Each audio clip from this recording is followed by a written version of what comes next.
The issue of political optics, dancing onto center stage, with President Obama hit hard even by left-of-center media for doing the tango on his Argentina trip. This was just 24 hours after terror struck Brussels.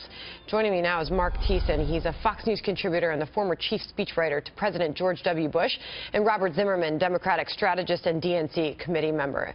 Good evening to you both. Good evening. Good evening. Robert, I'll start with you first. The optics of this, they don't look good.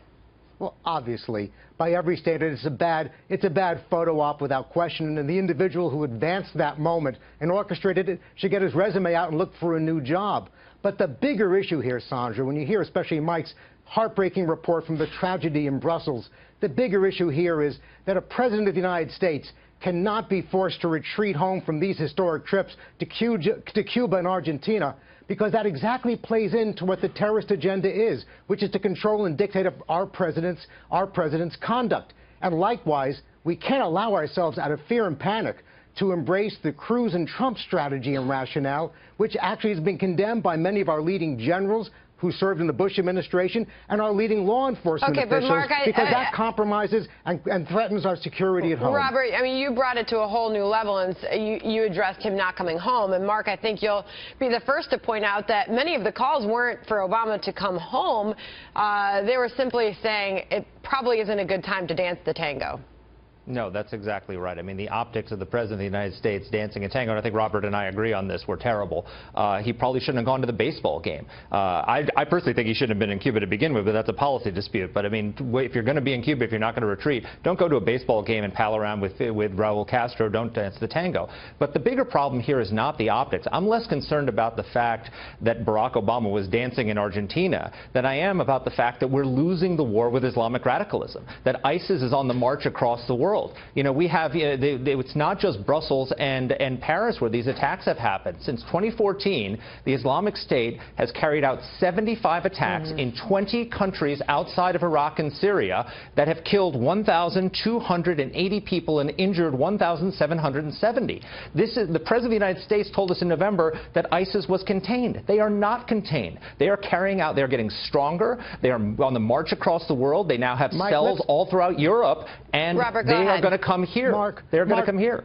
No one is in any way underestimating the threat ISIS represents to the world and to our safety. And it clearly is a top priority. Let's also remember, Mark, and this is important, that when the president was talking about the United States and our coalition's role combating ISIS, already in the Middle East, ISIS has already lost 40% of the territory it originally claimed, and its oil profits are down by 30% in the past year. Obviously, more has to be done. But quite frankly, Mark, it could begin with the Republican Congress finally stepping up and passing a resolution of war against ISIS, which they refuse to do. Likewise, the Republican Senate could confirm a Secretary of the Army. Let's put the rhetoric aside and unite as a country in taking on ISIS. That's the challenge here. So, Mark, let's go back to you, because the president, in the short amount of time that he did address Brussels during his trip, he did say that fighting ISIS and fighting terror is his #1 priority. Yeah. That, Robert, I would say, is why there are so many questions tonight about why we've heard so little from him in the wake of this attack. Well, actually, I think, I'm sorry, is this for Mark or is this for me, Sandra? Robert, go ahead and finish, and then I'll have Mark have last word. Okay, by all means.